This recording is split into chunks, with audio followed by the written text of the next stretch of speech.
हमारा हाल देख लो, पाकिस्तान में हमारा क्या हाल हो गया। सारे आलू प्याज 400-500 रुपए केजी हैं और आपके मजे लगे हुए हैं इंडिया में। ये याद रखना, पूरी धरती पे इस समय पूरी दुनिया में सबसे सस्ता अगर कोई देश है तो वो इंडिया है। फार्मास्यूटिकल मैन्युफैक्चरर्स के मुताबिक 10 दिन में दवाओं की किल्लत पैदा हो सकती है। कई एजेंट्स ने या सप्लायर्स ने ये तक कहा कि भाई हम ट्रांसशिपमेंट भी नहीं करेंगे, क्योंकि हमें कहा गया है कि आप पाकिस्तान बेस किसी को भी कोई केमिकल आप एक्सपोर्ट नहीं करेंगे। थोड़ा शायद हेट साउंड करूं, लेकिन वैसे इंडिया पे इतना गुस्सा नहीं आता, लेकिन वहाँ जाके ना पता नहीं इंडियंस पे बहुत गुस्सा आता है। दुबई में जाके ना पता नहीं अजीब सा ही गुस्सा आता है वहाँ पर कि ना ये इनके गाने क्यों चल रहे हैं, इनकी ये सारी चीजें क्यों हो रही हैं। मोदी जी का खोपड़ी जैसे अंग्रेज लोगों का 100 साल आगे का सोचता है ना, 200 साल, तो मोदी जी वैसी सोच रखते हैं। तो इसलिए मैं आपको दुआ करूंगा कि दुआ करो कि ये 10-15 साल और गुजार जाए, तो मान के चलो कि साले अंग्रेज भी आकर आपके यहाँ वो लोग काम करेंगे। ये मैं आपको गारंटी से बोलता हूँ। प्रेसिडेंट पुतिन ने ये ईगला-S मिसाइल्स इंडिया को भेजे हैं और ऐसी टाइमिंग में कि जब पाकिस्तान देख रहा है। बलोच फ्रीडम फाइटर्स ने कलात डिस्ट्रिक्ट में जो मंगोचर सिटी है उसको पूरी तरह से अपने कब्जे में ले लिया है। सरकारी बिल्डिंगें और मिलिट्री इंस्टॉलेशन सभी पर काबिज हो गई है। मेरा भी इधर 13-14 साल का एक्सपीरियंस है यूनाइटेड अरब अमारात में, तो हमने देखा है। अभी आप हमारा हिसाब लगा लो कि पाकिस्तान में कभी इतनी खुदकुशियां नहीं हुई, ठीक है। आटे के पीछे बेचारी लेडीज लोग मर गए, पाँव के नीचे आके मर गए। आलू प्याज देखो वो आसमानों से बातें करते हैं। ये भी खबर है कि 22 जो आर्मी पर्सनल है उनको BLA ने मौत के घाट उतार दिया। वो भी क्यों है, वो मोदी जी के लिए आप दुआ किया करो। मलंग आदमी आपको मिल गया ना, जिसको पैसे की हसरत ना किसी चीज की हसरत। एक बूढ़ी माँ थी वो भी मर गई, ठीक है। अभी उसका कौन है, आप लोग ही हो। वो आप कोई परिवार समझता अपने मुल्क को।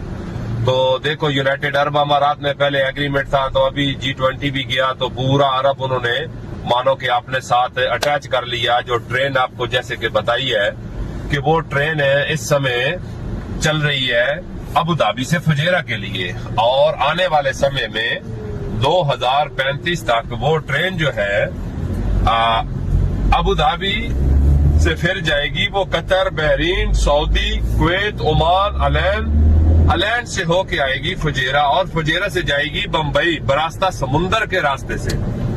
देखो एक तीर से वो दो शिकार करने वाली बात है। यहाँ पर पानी की आपको मालूम है बहुत बड़ी समस्या है।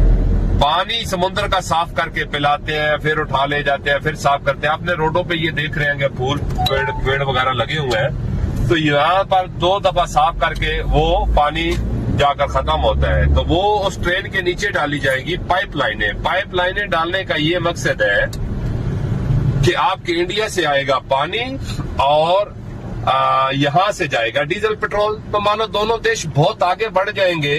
तो ये जैसे कि मैंने आपको बताया, ये किसका कमाल है, ये मोदी जी का कमाल है, ठीक है। कुछ लोग मेरे साथ लफड़ा करना शुरू कर देते हैं, आप मोदी जी के पुजारी हो, फलाना है, धमाका है। तो मैं किसी पार्टी से मेरा कोई नहीं है, मैं तो टूरिज्म का काम हूँ और मैं इंडियन कंपनी में हूँ। मैं इसलिए आपको बताता हूँ कि भाई आपको मालूम होना चाहिए कि आपका प्राइम मिनिस्टर क्या कर रहा है आपने देशवासियों के लिए। क्योंकि मोदी जी का खोपड़ी जैसे अंग्रेज लोगों का 100 साल आगे का सोचता है ना, 200 साल, तो मोदी जी वैसी सोच रखते हैं। तो इसलिए मैं आपको दुआ करूंगा कि दुआ करो कि ये 10-15 साल और गुजार जाए, तो मान के चलो कि साले अंग्रेज भी आकर आपके यहाँ वो लोग काम करेंगे। ये मैं आपको गारंटी से बोलता हूँ। मेरा भी इधर 13-14 साल का एक्सपीरियंस है यूनाइटेड अरब अमारात में, तो हमने देखा है।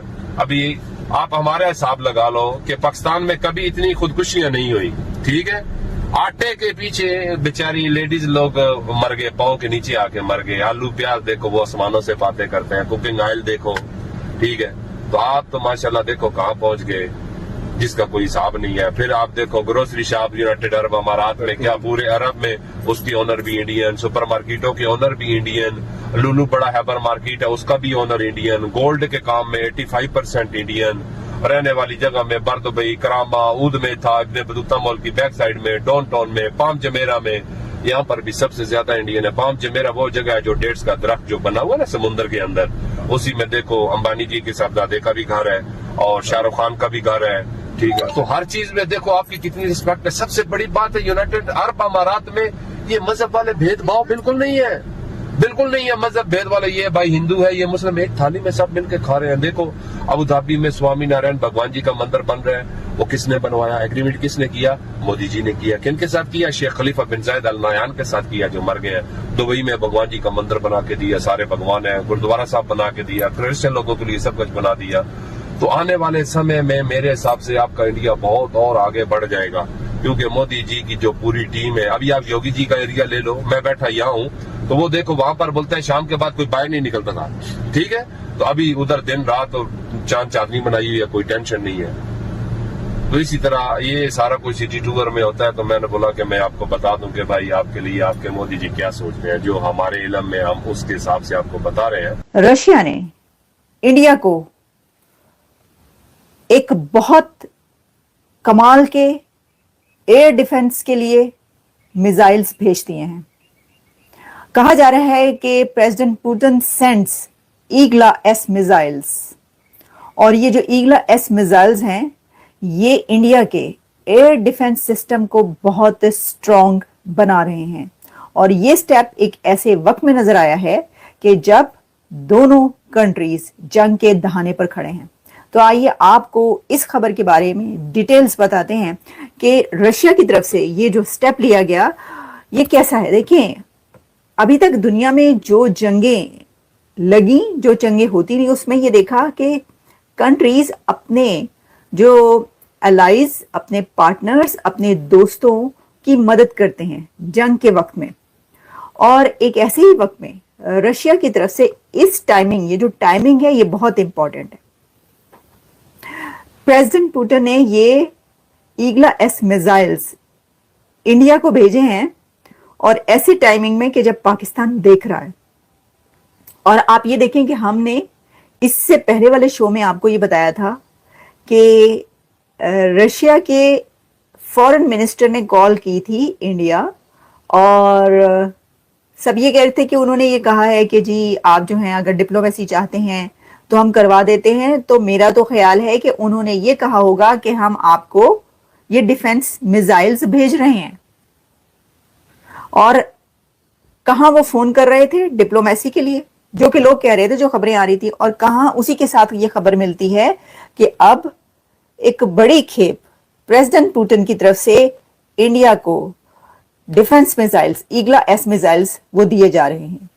और इसके बारे में ये बताया जा रहा है कि ये जो मिसाइल्स हैं शिपमेंट है, Russian Igla S air defence missiles, ये जो दोनों के बीच में, इंडिया और पाकिस्तान के बीच में टेंशन है, इसने अब एक ऐसे वक्त में मिसाइल्स का भारत भेजना पाकिस्तान को शॉक कर दिया इस खबर ने।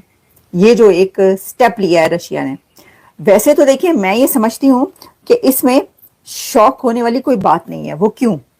क्योंकि जो आप हैरान हो रहे हैं, आप क्यों हैरान हो रहे हैं? रशिया तो इंडिया का बहुत ही गहरा दोस्त है। आप ये सोच रहे थे कि रशिया इंडिया को कोई ऐसे मिसाइल्स नहीं भेजेगा? क्या आप ये सोच रहे थे कि रूस भारत की ऐसी कोई मदद नहीं करेगा? अच्छा, मदद तो करनी थी भारत के, तो जितने मैं तो ये देख रही थी कि बल्कि अमेरिका की तरफ से भी कोई बात की जा रही है किसी मिसाइल की, हॉक या कुछ इस तरह का नाम आ रहा है। लेकिन जो कंट्रीज इंडिया के इतने करीब हैं वो उसकी मदद क्यों नहीं करेंगे? और अगर ये बात कही जा रही है कि पाकिस्तान को बड़ा बुरा लगा है या पाकिस्तान इस वक्त हैरान है और एक शॉकिंग सिचुएशन में है, तो ये तो बड़े हंसी वाली बात है।